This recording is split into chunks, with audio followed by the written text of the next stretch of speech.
Y'all, we are talking about the government shutdown. And I'm so fired up, I don't even know, I feel like I have fire coming out of my eyes and my ears and my hair. Oh. I am fired up. To give our listener and our viewer some context, we are recording on October 7th, Tuesday, October 7th. Here's the deal, Linda. I'm going to do my very best not to swear, but I'm really angry about what's going on. And so the F word is my friend. But let's start with you, Jolene, because I've got so much fire, I need to calm down. What are you feeling about this shutdown? Tell me your thoughts. Tell me what you're hearing in conservative media. Tell me what's going on. It's been, I think, 7 days. Yep. I think that we've we are been shut on day down. 7, yes. So one of the most important things that you and I have talked about is how inept Congress is, first of all, because there's so much fighting and so much backroom deals that are happening so that they can get what they want and their special interests, they can adhere to their special interest groups and all that. And I feel like that's exactly what's happened here.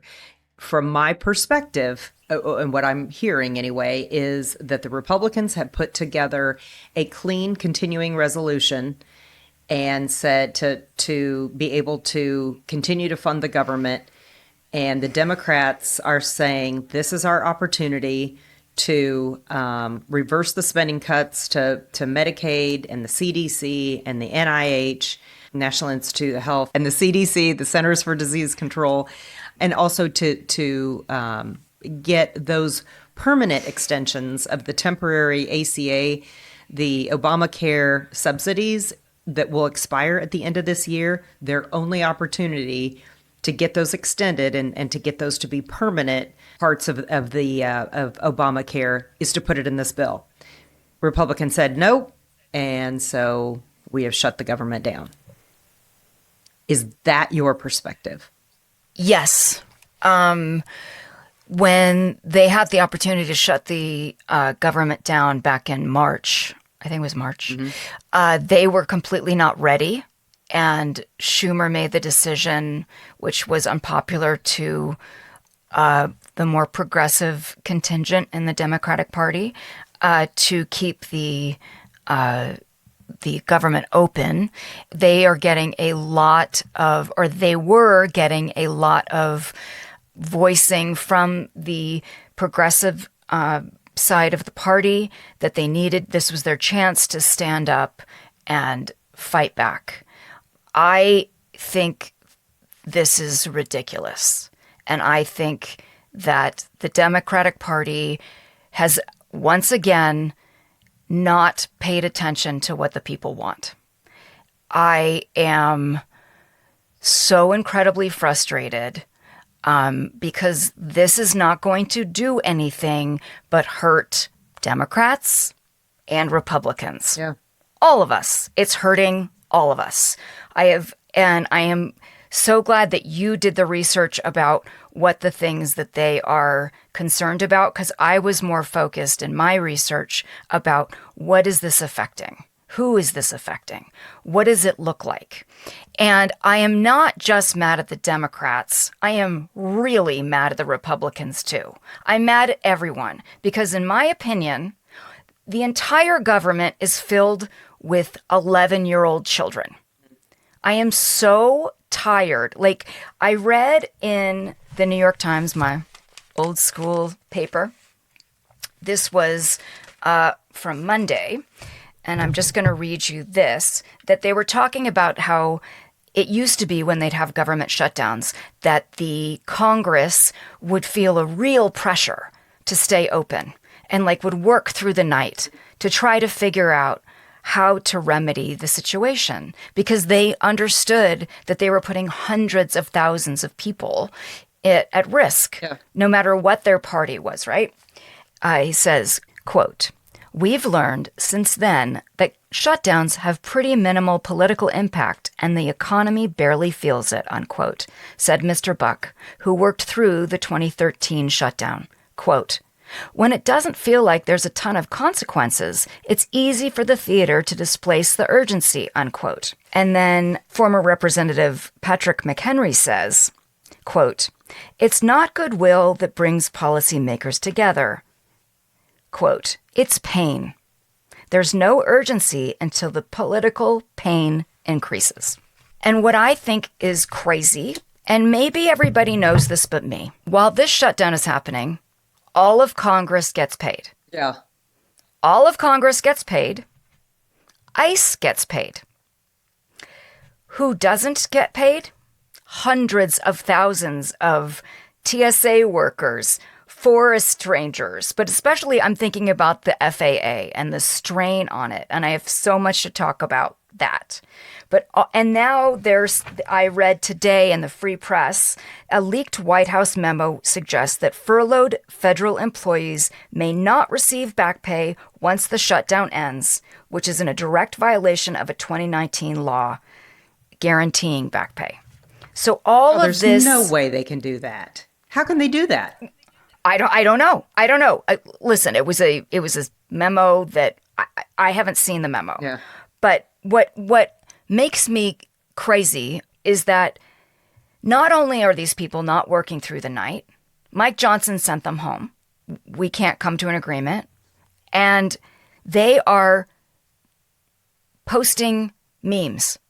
That's what they're doing. The right is posting memes like crazy memes. When you say that he sent them home, didn't they reconvene this morning? I mean, weren't they meeting again this morning? Correct. Yeah, okay. No, they actually reconvened Monday, and they voted and it was their fifth vote and nothing. It was at a standstill. And then they tried again this morning. I mean, they got back together. Today's Tuesday. They got back together this morning, and I don't think that they have. Well, or maybe it was just, I guess I saw that some of them, maybe individually. I mean, maybe. There were some people I'm hoping that they are coming together, because there was a piece in the Atlantic about both sides are doing it. There is this AI meme. I don't know if you've heard about it. The Republicans put out Blue Oyster Cult's The Reaper, and they use Russ Vought, who is the budget manager, and he's the Reaper, and then Trump plays a cowbell and Vance is on the drums, and it's about beware the Reaper, like we're gonna cut everything, blah blah blah, and then the Democrats post another meme. Like that's what they're doing. It's like 11-year-old boys posting, and I'm thinking,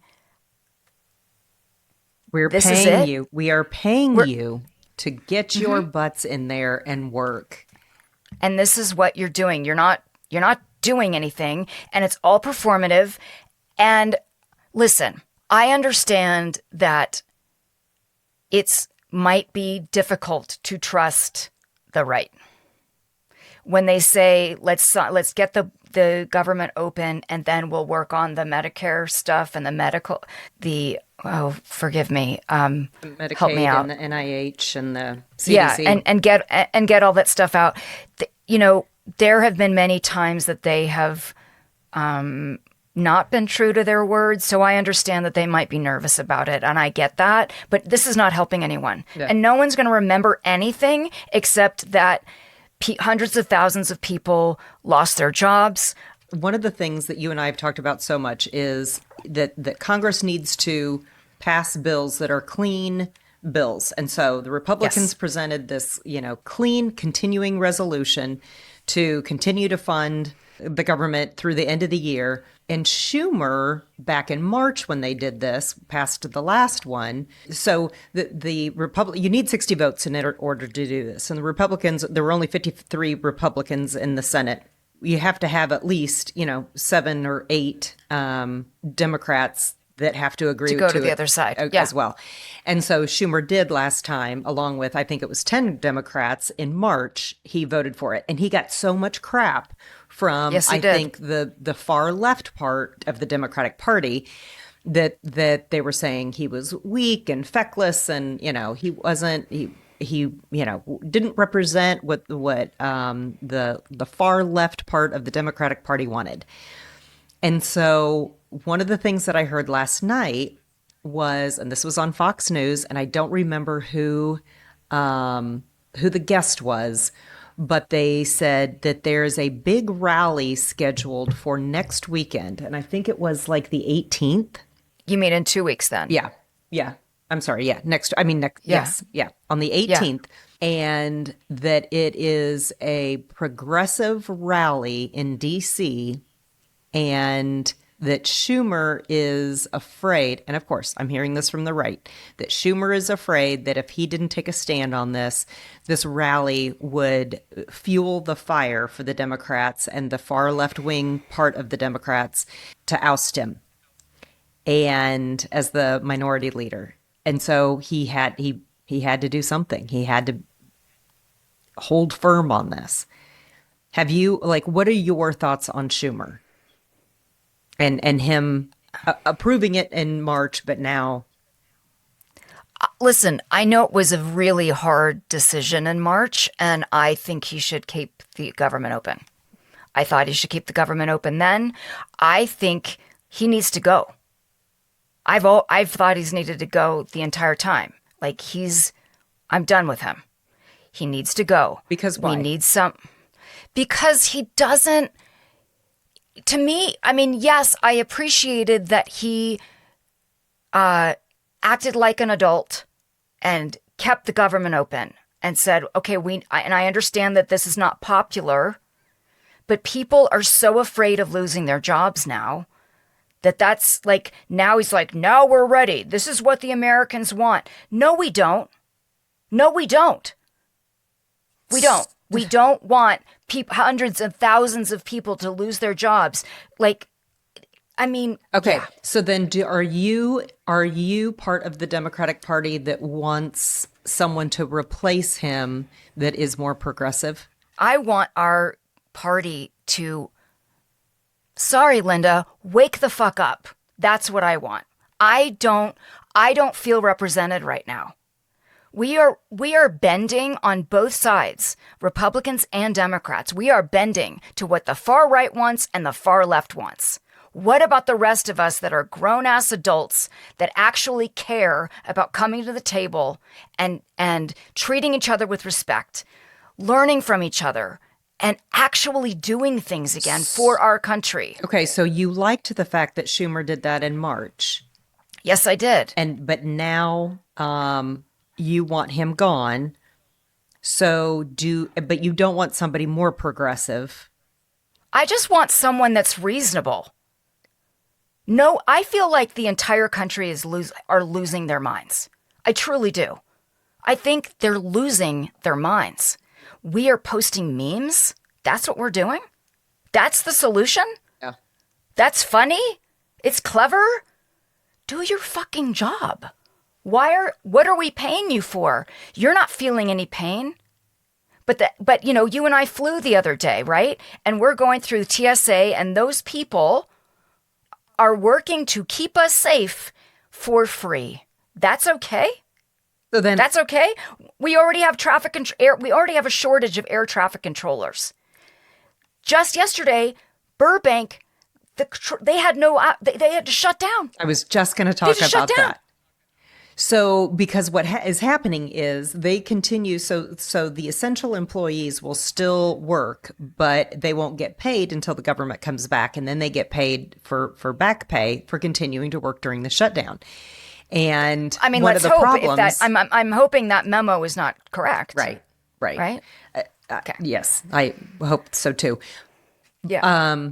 But what happens is a lot of the air traffic controllers then are calling in sick because they don't want to work if they're not going to get paid right now. And so they'll take their sick leave at this point. And Burbank had zero air traffic controllers. Yes.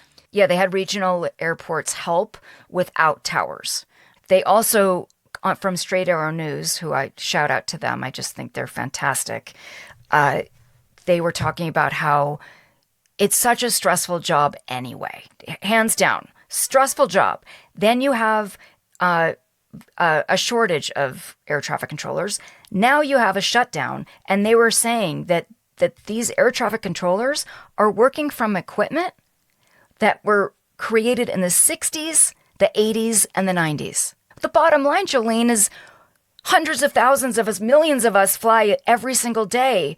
So if crashes start to happen, that's okay. Right. Okay, so would you be in favor then of the Democrats saying, okay, we'll pass this clean CR, and then but we've got to have conversations to, making permanent the temporary ACA provisions, the Medicare cuts, all that. I mean, here's the thing, Joe. I'm sorry, I should have said Medicaid cuts, not Medicare. Well, also actually, Jolene, there are two Medicare benefits that have been really affected already from this with the shutdown, and they were actually very popular bipartisan programs during Trump won, during his first term. And one is telehealth benefits and in-home hospital care. And who do they affect the most? Rural communities, older people, and disabled people. And now it's very limited telehealth benefits where you have to prove that you live in a rural community and you have to go to a designated Medicare facility for your telehealth. When the pandemic hit and they created these programs, it really helped rural communities who didn't have access to hospitals or doctors like within, 20, 30, 40, 50 miles. And they were able to not only get telehealth care, but they had these in-home hospital care where making sure that they're taking their medications, blah, blah, blah. Now they're flooding hospitals that are already overrun. Yep. It's only been 7 days and it's a huge mess. I'm guessing you're asking me, am I against the progressive end of our party? I am not. Do I think Schumer, it's time for him to go? Yes, I do. I think we need new energy, and it's not necessarily like I see someone there that I want. And I think it's a bigger issue, and we've talked about this in so many episodes, is that we're in this culture of no. Mm-hmm. The right might have a good idea. The left is not allowed to say, that was a good idea. Mm-hmm. And the left might have good ideas, and the right's not allowed to say, hey, that's a good idea. Mm-hmm. Yep. So we're in this standstill that if like me as a liberal, and here we're having this episode, am I going to get backlash because I'm like, this is fucking stupid, open the government. Mm-hmm. You're not helping anybody. Mm-hmm. You are hurting all of these people, and I care about these people. I want them. Now, do I want the ACA to be extended? Yes. And I think a lot of Republicans and Democrats all do. But I don't think the Republicans are allowed to say it. And I think that the Democrats are performing like, if we don't do this, then we're not true Democrats. What I do think, though, that Mike Johnson has said, listen, I am willing to have the conversation about the ACA benefits and Medicaid and all that. It's got to be outside of this bill. And I think that because this bill is about funding the government, period. And I think the problem is this is the only leverage the Democrats feel like they have. Again, this is a congressional problem. And when they're holding the American people hostage because, they're stomping their feet like, toddlers. I mean, I said toddlers. You said 11-year-old. I'm going toddler. Maybe we should go younger. Yeah. I mean, listen, Jolene, and it's it's interesting because you and I, for the last 8 months, have said, Congress, get your shit together. Congress, do your job. Congress. This is the first time they all, and I'm like, you all need to go. Yeah. You just all need to go. Or you need to start understanding that we don't like this as Americans. This is not helpful. So I'm wondering, though, I always think that there's a deeper meaning in all of this. And so I'm wondering if the Democrats are being swayed by the more progressives in their party than they are the moderates like you. I don't know if I would even consider myself a moderate. This is what I think, Jolene, and it's been happening with the Democratic Party for years, is that we don't have a plan. We don't have a direction. We don't have a purpose, which is a problem. Basically, since Trump, floated down that escalator, all we have done is reacted to him.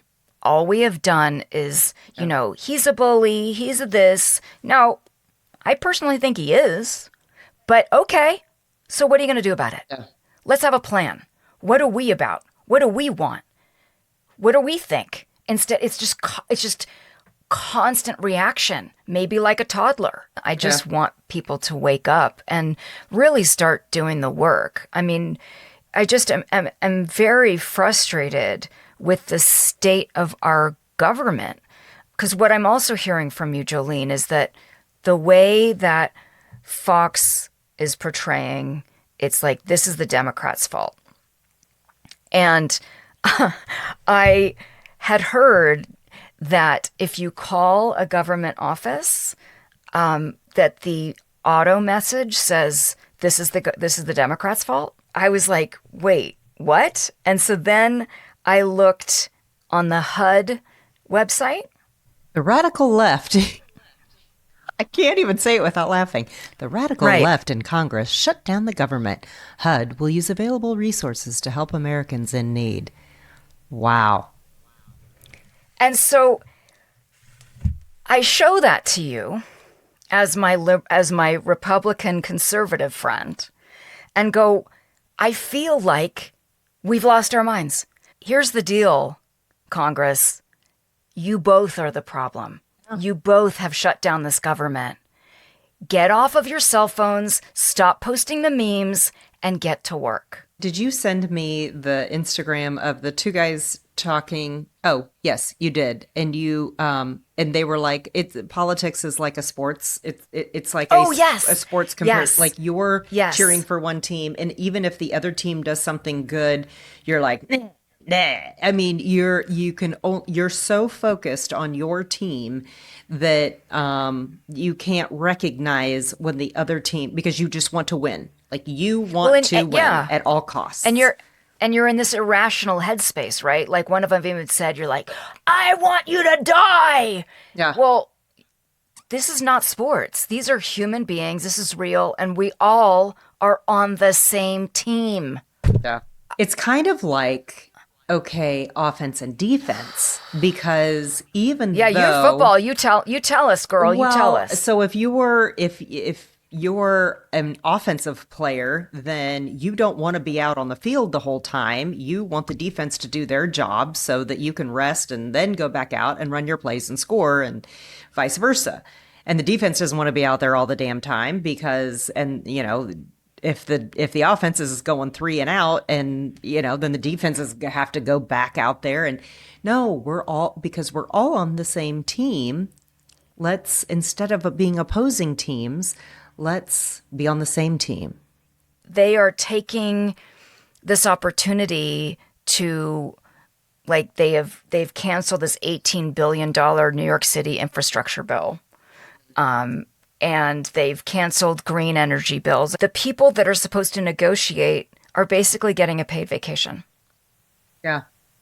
Right? And ICE agents are still getting paid, but our amazing TSA traffic controllers, all these people that keep us safe every day, too bad. You just have to come to work, be totally stressed out, and not get paid. Yeah. And I know TSA doesn't get paid very much. So they are living paycheck to paycheck. And so who's hurting here? Yeah. Not Congress, not ICE. At SNAP benefits. I mean, they're going to, I mean, you're talking women and children. I mean, yeah. How in the world do you justify that? How do you sit as a congressperson and sit in your cute little condo in DC and going, we can't do anything about it? Or I have to show to my Democratic base that I am standing up. Mm-hmm. I want us to find humanity again. I want us to stand up for being decent. Just being decent. I have two things to say about that. One, because everything is smoke and mirrors, and there's so much stuff is happening so fast all the time and I'm like so furious at the media, but they can only do what they can do. But I have to give a huge shout out to Straight Arrow News, because remember when I sent you that video of the ICE agent it was in New York, that threw the woman down on the ground? Yeah. And he got suspended. Mm-hmm. He got suspended September 26th. He was reinstated September 30th. I did a deep dive. The only news organization that reported the reinstatement was Straight Arrow News. Everyone else, you can Google, and everyone reported that he was suspended. But no one, except one media company, said he's reinstated. And nobody got mad. Nobody, we're just on to the next thing, Yeah. Because we're all exhausted, and we're all, what other nutty thing is going to happen today or tomorrow or whatever. And there was one more thing, Jolene, I wanted to... Oh, this is important, Republicans. The data blackout continues, leaving markets without the jobs report. Oh, I did see this, yeah. I mean, that should matter. That should matter, everybody. That should matter. Get in the rooms and act like grown-ups and talk to each other and get the shit done, and don't worry about what it looks like to us. Yep. You know what it looks like to us? That you all suck. That's what it looks like to us. Yeah. That you're stomping your feet like children and not doing your job of what we paid. Like, we sent you there to work. I don't think this is a non sequitur, but talking about wanting our Congress, wanting the people in our government to do what we paid them to do and to act like adults and to be decent to each other? Or how do we undo this nonsense of stomping our feet and posting a meme instead of acting like a grown-up? Tangle today reported on a Democratic man. Let me make sure that I get his name right. I think it's Jay Jones. Hold on one second. Yes, it is. Sure I know. Okay. From Virginia. From Virginia, and he's a Democratic person running for AG. Mm-hmm. And I guess some text threads came up from 2022 where he wanted his opponent's death and the death of his children, because it was the only way that things get done, is when things are personal. Mm-hmm. And he has said that he's really sorry, and he apologized to them, and he's embarrassed, and he didn't mean it. And at first I'm listening to this story, and I'm like, is it a Democrat or a Republican? I can't hear it. Yeah. I'm like, who is this Jay Jones guy? And then it's a Democrat, and I'm like, and then he's reporting what does the right say and what does the left say? And the right's like, he should be he should drop out. He should stay. He should drop out. And the left is going, well. No, I'm sorry. I am sorry. Again, what is happening? We have lost our minds. This is where I am. We have lost our minds. We have lost our minds because guess what, Jay Jones? Step down. Start here. And people are like, but what about Trump? He acts like this. He acts like that. Who's going to start acting like human beings? Who's going to start being decent? Who? Somebody has to. But isn't it the fact... Besides you and me. Besides you and me, girl. Except for you and Besides you and me. The fact that they're a month away from the elections and the Democrats are going, well, we're screwed. We don't have anybody that could step in for them. And you know what? Oh, well. Right? So you're going to lose. You're going to lose because you have a totally sick, disgusting human being running for AG, who has taken pride in killing his opponent and his children. Yeah, it's unbelievable. And so Democrats have said, gosh, he shouldn't have said, boy, that was bad that he said that. But he doesn't need to drop out. The fact that is where we are. You're right. It's sad. It's sick. It's Jolene, like, have we lost our minds? Yes, we have.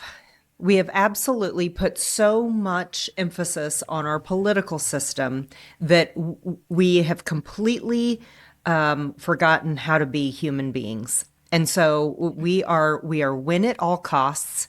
We are, well, you said that, yeah, but I'm sure that you've said worse, or, our side said that. Yeah, but your side, I'm sure, has said worse. I mean, that's what is that the litmus test now for being a politician? I feel like somebody else has said something worse. So no, we're still going to stand behind this person. Right. That's right. That, like, there's no more integrity. There's no more ethics. We're not allowed to say, hey, you have a good idea over there. Yeah. Or the right say to the left, you have a good idea over there. Let's work together. Like, you got to see this Blue Oyster Cult meme. I'm going to post it. I'm going to put it in the show notes because it's ridiculous. It's ridiculous. Or maybe I shouldn't put it in the show notes because maybe I'm perpetuating this nonsense. That's true. No, don't put it in there. I'm not going to, you know what? You look it up. I'm not putting it in our show notes. In fact, we're not even going to talk about it anymore. There. Yeah, we're done. We're not talking about it. I will be interested to see if it truly is what Fox News said, that on October 18th, there is a rally and the government will not open before then because Chuck Schumer wants to save face. Yep. Yeah. Let's see. I'm not going to apologize for my fire, but it does feel a little bit vulnerable that I've been like screaming the whole time. I love that you're fired up. Screaming and sweating. And it's funny because we aren't on opposites here. Right. No, we're on the we're saying the same thing. Everybody is a stupid little baby. Yeah, we want you to get to work. Get to work, people. James Tellerico wouldn't do that. No, he wouldn't. Mm-mm. You guys don't have to stand for it, honestly. Call your congresspeople. Call your senators. Speak out. Yeah. If this episode airs and we are still shut down, call your senators and demand them to get back at the table. You know what? That's what we need to do. We should put in the show notes the main switchboard to the House of Representatives and the main switchboard number to the Senate. And I'm assuming they still do that. I mean, do we still unless have there's a big red, unless there's a big red thing that says the lefties. Those radical lefts, radical Democrats have closed down the switchboard. Cha-ching! Like, you mean when they put the... I'm sorry, your call cannot be completed as dialed. Yeah. Yeah, no, that's a good idea, Julian. That's a very good idea. On that note, it was some interview, and forgive me that I can't remember. I heard it this week, but it was talking... Oh, it was a Utah thing, actually. But they were saying how don't cut and paste. When you get those petitions to like send to your senator or send to your congressperson, they're like, do not cut and paste. Write something from your heart. Like it doesn't have to be long. Yeah. Just say what you need to say. Call and say what you need to say. Email, say what you need to say. Don't worry about this cut and paste nonsense because it's not real. Yeah. Like, demand your senators, demand your congresspeople to work for you. That's what they're there for. We forget. We voted them in, and we can vote them out. Do you have a good for your soul, my darling? I do not. Okay. I know you do. I do. You ready? Yes. So, Bari Weiss... She left the New York Times in 2020, and she created a media company called the Free Press. And she's been working her tail off for 5 years and creating a truly independent news source where she has also staff of right and left together, and they are about bringing the truth back to the news and having all of us be able to trust again. What I thought was interesting is that she's been in talks, and it is official, that she is joining Paramount and will be heading CBS News. And I saw coverage from the left screaming that she was a conservative, which she is not. Wow. And I thought that was very dangerous, because what is exciting is that the free press will still stay as the free press, but then she will be running CBS News. Will it be as left? No, because she runs it from not even a centrist point of view. She runs it as a news organization, an independent news organization. So I think there's a real opportunity here for all of Americans to have a legacy media news source that comes from an independent lens again. Wow. And so my good for the soul is she has a podcast called Honestly with Bari Weiss. And this episode I will put in the show notes. It's 9 minutes. And she explains what she's about to do. Oh, yay. I'm so excited for her. I just think, as you know, I absolutely love you're her. A fan. Yep. I think it's amazing because she's a young mother, you know. She and her wife have just had a baby. Less than has it been a year? Maybe it's been a year right now. No, I think it's even less than a year. And I think I can't believe she's done this. Right. What an incredible journey she has been on as a female, young mother. I just think this is fantastic. So I hope it is a great experiment and experience.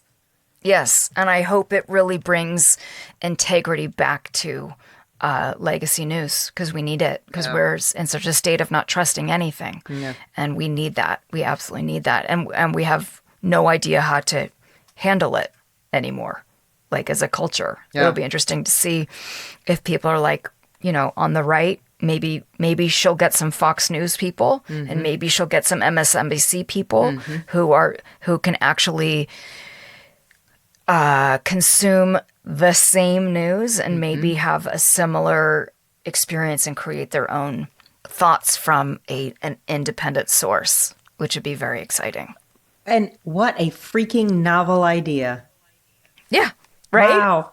Wow. Wow. Huh. Crazy Walter Cronkite.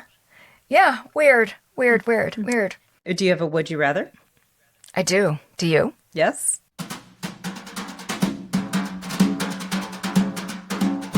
Would you rather read your news from a newspaper or from a computer? Listen, we get the newspaper, and I rarely read it from the newspaper, but I really like it. Oh, do too. Right? Don't tell anybody. I really like it.